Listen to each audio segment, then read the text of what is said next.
તરફ રાજકોટ જિલ્લામાં કોંગ્રેસ પ્રમુખ લલિત વસોયાએ કૃષિ મંત્રી રાઘવજી પટેલને પત્ર લખ્યો છે। સમગ્ર સૌરાષ્ટ્રમાં ભારે વરસાદથી ધોરાજી અને ઉપલેટામાં ખેડૂતોના ખેતરોમાં મોટું ધોવાણ થયું છે। ઊભો પાક કપાસ, તુવેર, એરંડા, મગફળી તથા મરચીના પાકને ભારે નુકસાન થયું છે।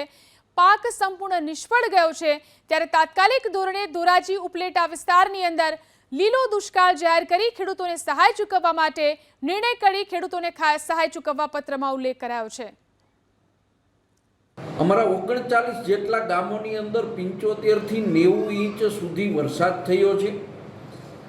ખેડૂતોના ખેતરો ધોવાણા છે, ખેડૂતોના ઊભા પાકો બળી ગયા છે।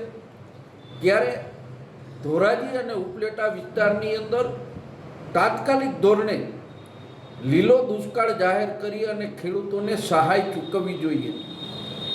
આની પહેલાના વરસાદની અંદર પણ આ જ 39 ગામોને વરસાદને કારણે ભારે નુકસાન થયું હતું, તારાજી સર્જાઈ હતી। ત્યારે આ જ કૃષિ મંત્રી શ્રી 20 દિવસ પહેલા ધોરાજી અને ઉપલેટા વિસ્તારના ગ્રામ્ય વિસ્તારમાં ખેડૂતોના ખેતરે જઈ અને પોતે પરિસ્થિતિ જોઈ આવ્યા છે। એનાથી ગંભીર પરિસ્થિતિ આ વખતે સર્જાણી છે।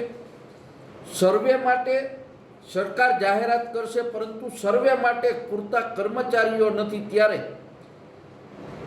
કૃષિ મંત્રીશ્રીએ ભાજપના કાર્યકર્તા અને આગેવાનો કે જે પણ પ્રજાના મતથી ગ્રામ પંચાયતના સરપંચ હોય, તાલુકા પંચાયતના સભ્યો હોય, જિલ્લા પંચાયતના સભ્યો હોય, ધારાસભ્યો હોય, આનો રિપોર્ટ લઈને ધોરાજી ઉપલેટાને લીલો દુષ્કાળ જાહેર કરવો જોઈએ અને ખેડૂતોને સહાય ચૂકવવી જોઈએ, આવી અમારી માગણી છે।